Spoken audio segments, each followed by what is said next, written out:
Good morning students. आज हम पढ़ने जा रहे हैं properties of the acids. Acids की प्रॉपर्टीज के बारे में हम यहाँ पर पढ़ेंगे। Earlier we have discuss something about the acid, something about the basis. कुछ हमने एसिड्स के बारे में पढ़ा है, कुछ हमने बेसिस के बारे में पढ़ा है। So now here the specific properties of acids we are going to study. ठीक है, तो let's see the properties of acids. Very first, these are sour in test, यानी ये टेस्ट में कैसे होते हैं? खट्टे होते हैं। Is it clear? ये आपने पहले भी पढ़ा है कि these are sour in the taste. After that they turn blue litmus to red, ये ब्लू लिटमस को रेड में कन्वर्ट करते हैं। They turn blue litmus to the red, कि जैसे ही हम किसी एसिडिक सॉल्यूशन में ब्लू लिटमस पेपर को डिप करेंगे तो it will turn to the red in colour. जो लिटमस पेपर का कलर है वो कैसा हो जाएगा? It will turn to the red colour. Clear? Then after that the third is they conduct electricity. Electricity एक conduct करते हैं, means electricity can pass through them. Is that clear? कि acidic solutions में से electricity जो है वो easily pass on होती है. Then after that there is acid. We can say whenever the acids they react with metals, they leads to the formation of salts and evolution of the hydrogen gas. देखिए, ये जो हमारी property है, आज हमारा main focus इसी property पर रहेगा कि whenever the acids they react with the metals, they produce the metal salts. ये मेटल का सॉल्ट प्रोड्यूस करते हैं, as well as the hydrogen gas is evolved. Hydrogen gas उसमें से रिलीज आउट होती है. So for example, let's take कि we are having the zinc metal. Whenever this zinc metal, it will react with H2SO4. कि zinc metal जब भी H2SO4 यानी sulphuric acid के साथ रिएक्ट करेगा, so here this is the metal and here this is an acid which is very strong acid. It is H2SO4. They react together and leads to the formation of ZnSO4, यानी it is zinc sulfate plus hydrogen gas will be released. यहाँ पर जो reaction होगी वो किसके साथ होगी? Zn it will react with at SO4, or we can say zinc metal it will react with SO4 यानी sulphur, we can say here it is sulfuric acid के साथ ये react करेगा. It leads to the formation of zinc sulfate. Zinc sulfate salt यहाँ पर बन जाएगा, as well as hydrogen gas will be released. Hydrogen gas यहाँ पर हमारे release out हो जाएगी. Then after that see here the zinc metal. If we take another example कि zinc metal को अगर किसी दूसरे एसिड के साथ रिएक्ट किया जाए, which is हाइड्रोक्लोरिक एसिड, क्या है अपने आप में? Hydrochloric acid HCl. तो it leads to the formation of zinc chloride. यहाँ पर हमारे पास जो सॉल्ट बनेगा, मेटल सॉल्ट बनेगा, that will be of zinc chloride. ये जिंक क्लोराइड मेटल सॉल्ट हमारे पास तैयार हो जाएगा and hydrogen gas will be release. Similar manner इसी तरह से यहाँ पर भी हाइड्रोजन गैस क्या हो जाएगी? रिलीज हो जाएगी. So here let's see, this is the metals. ये दोनों ही हमारे पास क्या हैं? मेटल्स हैं. यहाँ पर zinc metal and the same here zinc metal. But here we have taken the different acids. Firstly, we have taken the sulfuric acid and after that we have taken the hydrochloric acid. तो देखिए दोनों ही cases में metal अपना salt बनाएगा. Metal salts will be formed. Here zinc sulfate and here zinc chloride will be formed, and in both the cases hydrogen gas will be released. So students, now let's see how this hydrogen gas is released, या इस hydrogen gas की presence को हम कैसे confirm करेंगे कि जब भी एसिड्स रिएक्ट करते हैं किसी भी मेटल के साथ तो हमें कैसे कंफर्म होगा कि हाइड्रोजन गैस ही वहां पर रिलीज हो रही है. तो देखिए यहाँ पर देखते हैं हम, this is an activity setup. हम इस तरह से अपना एक एक्टिविटी का सेटअप करेंगे. So very first here we have taken a test tube. हमारे पास एक टेस्ट ट्यूब होगी. In that test tube we have taken some zinc granules. कुछ जिंक मेटल के कुछ छोटे छोटे टुकड़े हम यहाँ पर लेंगे. We have taken some zinc granules, कुछ जिंक ग्रेन्यूल्स हम उसमें लेंगे. After that we will add H2SO4 which is dilute in the nature.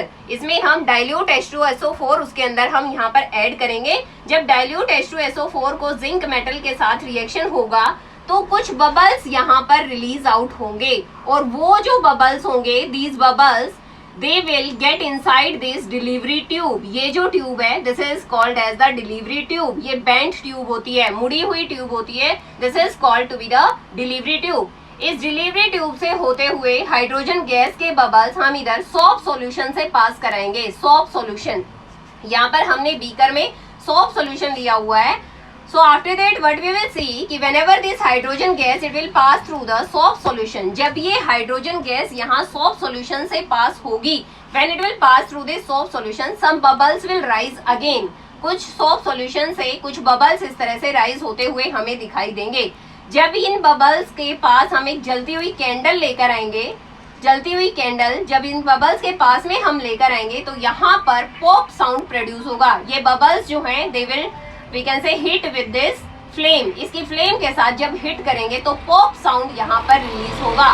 This pop sound indicates the presence of hydrogen gas because only the hydrogen gas it burns with the pop sound. सिर्फ hydrogen gas ही pop sound के साथ burn करती है। So here the pop sound it indicates the presence of hydrogen gas in these bubbles. Clear?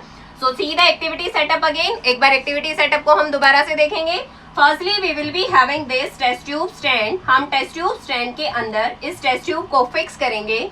Fix करेंगे इसके अंदर हम क्या लेंगे, जिंक ग्रेन्यूल्स, कुछ जिंक मेटल के टुकड़े हम इसके अंदर लेंगे। After that we will add H2SO4, इसके अंदर हम H2SO4 डाइल्यूट H2SO4 इसके अंदर ऐड करेंगे।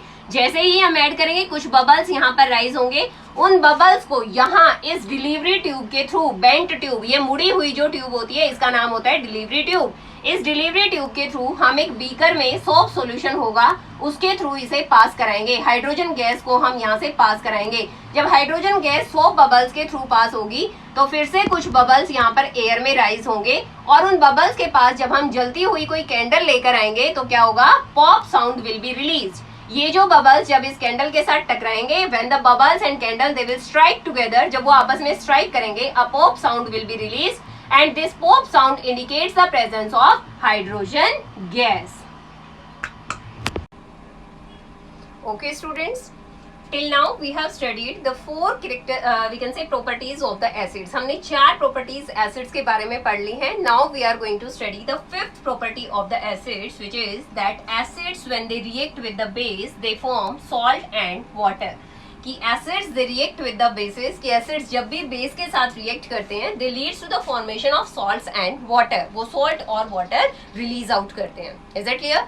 सो now let's see if we can write it in the short form. अगर हम इसी स्टेटमेंट को शॉर्ट में लिखते हैं तो क्या लिखेंगे कि acids they react with the base and they leads to the formation of salt as well as water. किसकी फॉर्मेशन होती है? Salt as well as water. Why this salt is formed here? Because acids they neutralize the effect of the bases. That's why the neutralization reaction takes place and they leads to the formation of the salts. वहाँ salts की formation हो जाती है। So let's take an example.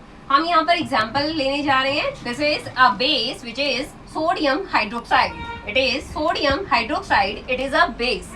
When it will react with hydrochloric acid HCl. HCl is the formula for hydrochloric acid. So this NaOH sodium hydroxide when it will react with hydrochloric acid, जब ये hydrochloric acid के साथ react करेगा तो it leads to the formation of NaCl, यानी sodium chloride की formation ये करेगा विच इज द सॉल्ट, जो कि अपने आप में क्या होता है, सॉल्ट होता है। And it also releases water, यहाँ से वाटर भी रिलीज आउट हो रहा है। तो यहाँ एसिड और base, we can say acid it neutralize the reaction of a base, so that's why here the reaction is called to be the neutralization reaction. ये जो reaction यहाँ पर occur हुई है कौन सी reaction है? This is neutralization reaction. Is it clear students? So now here again we will perform an activity. फिर से हम एक activity perform करेंगे। देखिए activity में हमने क्या करना है। Very firstly we will take some sodium hydroxide solution in a test tube. Sodium hydroxide solution हम एक test tube में लेंगे और we can say we will take 2 milliliter of sodium hydroxide solution in a test tube. After that we will add phenolphthalein indicator which is available in our lab. phenolphthalein indicator हम drop wise उसमें add करेंगे, 2 to 3 drops maximum we will add to that test tube. उस test tube में हम 2 से 3 drops किसकी, phenolphthalein indicator की उसके अंदर ऐड करेंगे। As we will add this phenolphthalein indicator the pink colour will appear in that test tube. उस टेस्ट ट्यूब में ऑटोमेटिकली पिंक कलर अपीयर हो जाएगा। Is that clear to you? Now further what will happen, अब इससे आगे हम क्या करेंगे, पहले हमने क्या लिया हुआ है, बेस लिया हुआ है। After that we will add some dilute HCl, hydrochloric acid. Already we have taken a base and now we will add an acid to that test tube. उसी test tube के अंदर अब हम क्या डालेंगे, dilute HCl, and that HCl will be added dropwise, बिल्कुल dropwise ये इसमें डाला जाएगा. And shake the test tube again and again. बार बार हम test tube को इस तरीके से हिलाते रहेंगे. Is it clear? तो shake the test tube और shake the solution again and again. When we will shake this solution, the pink color automatically disappears. Automatically जो pink color है वो disappear हो जाएगा. देखिए पहले यहाँ पर पिंक कलर appear हुआ. Why? Because phenolphthalein indicator when it react with the base, it gives the pink color. तो जब ये बेस के साथ react कर रहा है तो इसने पिंक कलर की appearance दिखाई. But when we can say it react with the acids, जब वो react कर रहा है किसके साथ, acids के साथ जब react कर रहा है तो pink color automatically disappear हो जाता है. तो यहाँ पर जब pink color disappear हो गया तो किसकी वजह से, because of the presence of this HCl, यानी which is an acid. ये अपने आप में एक acid है. तो ये acid जो है इसने base का effect जो है, जो pink color आया था उसके effect को खत्म कर दिया, neutralize कर दिया. That's why what we can say that at this stage NaOH base has been completely neutralized by acid which is hydrochloric acid.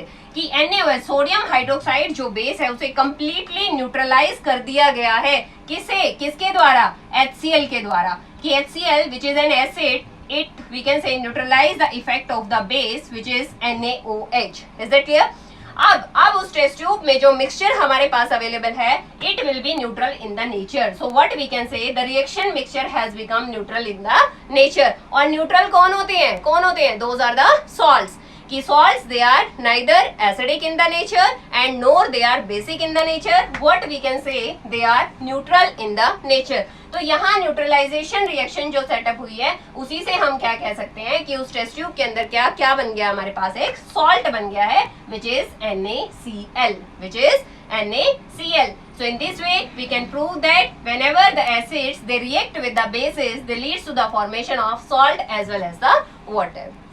Okay student, so these properties are very important. The first one, fourth one जो हमने पढ़ी थी, fourth one property as well as this fifth one property that acids react with base to form the salts and water. Generally it is to be asked in the examination. Examination में ये बहुत important होता है, हर बार इसमें से question कहीं ना कहीं raise होता है exam के लिए. Is it clear student? So take a more focus on the fourth and fifth property. Fourth property क्या थी कि metals when they react with acids, जब वो एसिड्स के साथ रिएक्ट करते हैं तो क्या बनाते हैं, again they use to the formation of metal salts plus hydrogen gas is released. ये दोनों प्रॉपर्टीज आपने स्पेशल फोकस करनी है. ओके स्टूडेंट्स, ठीक है. Okay, that's all for today. Thank you and have a nice day.